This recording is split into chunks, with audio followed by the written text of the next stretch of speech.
नमस्कार। Have a nice day. कल आपके प्रधानमंत्री मिस्टर नरेंद्र मोदी कहते हैं लद्दाख में गए थे। लद्दाख में एक रैली की एक भाषण दिया जी उन्होंने फौजियों को। चैनल वाले कहते हैं कि इससे फौजियों का हौसला बढ़ा, जरूर बढ़ा होगा, परंतु अच्छा होता कि अगर प्रधानमंत्री 250 किलोमीटर आगे जाके उस स्थान पर फौजियों से बातचीत करते जिस स्थान पर हमारे 20 नौजवान शहीद हो गए थे। और उससे भी ज्यादा अच्छा होता कि अगर प्रधानमंत्री वहां पर एक शहीद स्मारक का नींव पत्थर रख के आते कि यहां पर हिंदुस्तानी फौजी मरे हैं, यहां पर उनका स्मारक बनेगा, यादगार बनेगी।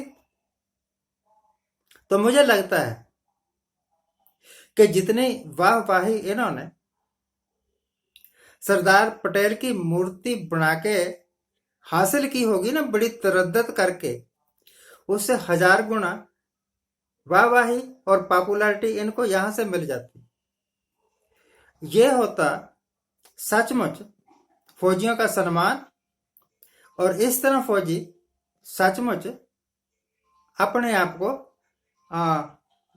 गौरवपूर्ण स्थिति में महसूस करते कि आज हमारा प्रधानमंत्री हमारे साथ उस जगह है जहां पर हम दुश्मन के बिल्कुल आमने सामने हैं। चलो 250 किलोमीटर दूर से ही सही, दिल पर चावा ही सही, कम से कम अब हम तो ये नहीं कह सकते, दुनिया तो ये नहीं कह सकती कि दिल्ली में बैठे बैठे ही गप्पे मार रहे हैं। कुछ तो कदम चले, शायद आगे के लिए अकल आ जाएगी तो और ज्यादा जाएंगे। कल एक बहुत ही अफसोसनाक घटना हो गई। एक घटना तो हिंदुस्तान में हो गई, वो ये कि यूपी में हमारे पुलिस वाले कुछ गुंडों ने मार दिए। पुलिस वाले गए थे उनको अरेस्ट करने के लिए, पुलिस वालों के ऊपर सशस्त्र हमला किया गुंडों ने और 8 पुलिस वाले मारे गए। इनमें सिपाही भी शामिल थे, डीएसपी वगैरह ऊंचे रैंक के ऑफिसर भी शामिल थे। जिस वक्त योगी साहब ने शुरू में मुख्यमंत्री की शपथ ली थी, तब पुलिस वालों के द्वारा बड़ा ड्रामा करवाया था और टीवी वालों को पैसे देके अपनी खूब मशहूरी करवाई थी कि योगी के आते ही पूरे यूपी से गुंडा राज खत्म हो गया है, गुंडे शुभते फिर रहे हैं। वो एक बनी बनाई काल्पनिक मनगढ़ंत कथा थी और कल जोक्स हो गया है, वो सच्चाई है। योगी जी, अगर सचमुच ही गुंडा राज खत्म हो गया था तो ये 9 पुलिस वाले किसने मार दिए? कोरोना ने। शर्म करो कुछ। साधु बने थे, ना साधु रहे, ना पॉलिटिशियन रहे।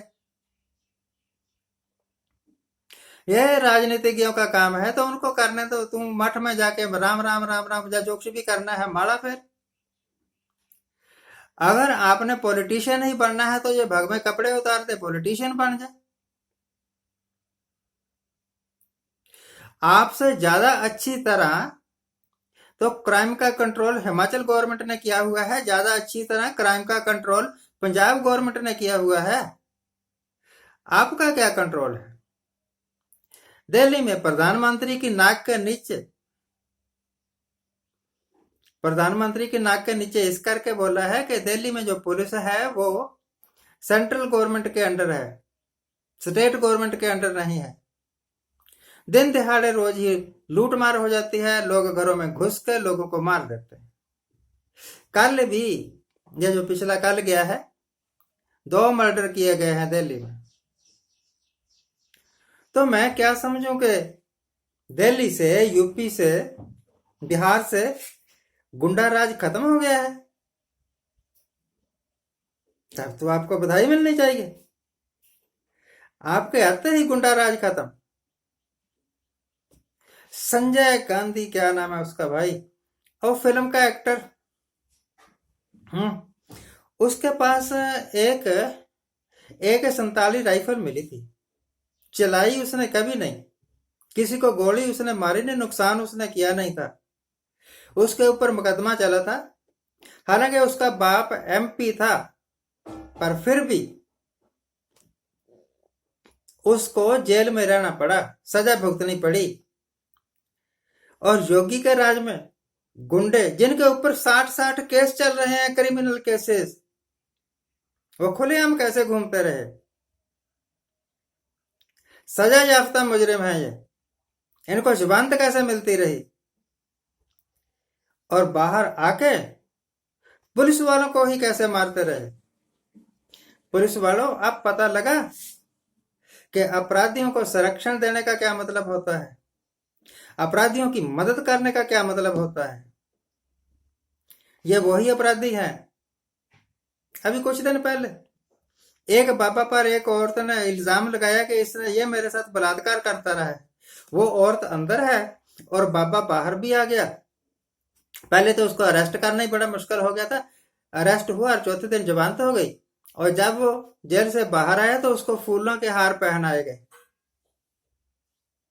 शांतिपूर्वक एक औरत प्रदर्शन करती है दिल्ली में, और उसको अरेस्ट कर लेते हैं। प्रेग्नेंट होने के बावजूद उसको जमानत तक नहीं मिलती। और वो लोग जो कहते हैं गद्दारों को गोली मारो, और अगले दिन गोली चल जाती है, सचमुच ही गोली मार दी जाती है। शाहीन बाग में गोली मारने का आह्वान करने वाले आजाद घूम रहे हैं, मिनिस्टर हैं, और जिनका कोई कसूर नहीं, उनके ऊपर मन घड़ंत 36 केस बने हुए हैं। ये पुलिस वाले ही बनाते हैं ना, मैं तो नहीं ना बनाता, आम नागरिक तो नहीं ना बनाता।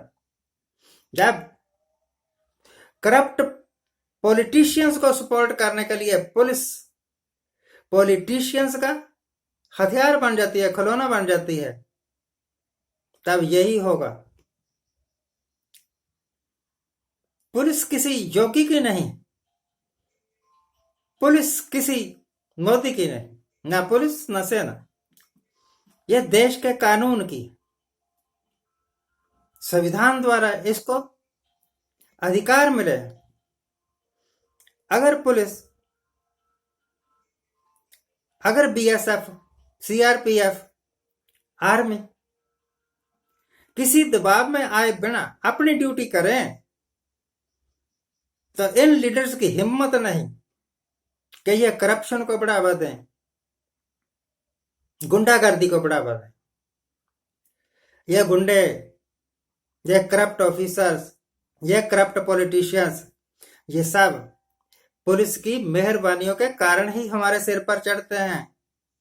और जब सिर पर बैठ गए, फिर ये चाहे पुलिस वाला हो चाहे कोई हो, उसको मार देते हैं। जज जाकर मार दिए, जज, जस्टिस, मैजिस्ट्रेट, उनको उड़ा दिया। जो रास्ते में इनके आता है उसको मार देते हैं।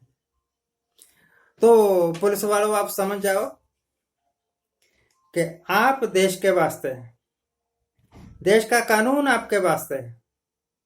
आप किसी पॉलिटिशियन के नौकर नहीं, आप किसी राजनीतिक पार्टी के बंधुआ मजदूर नहीं। ईमानदारी से अपना काम करो। किसी कमीने डॉन की हिम्मत नहीं है कि वो एक पुलिस वाले की तरफ आंख उठा के देख सके। पुलिस वाले को हमारे संविधान ने इतना अधिकार दिया है।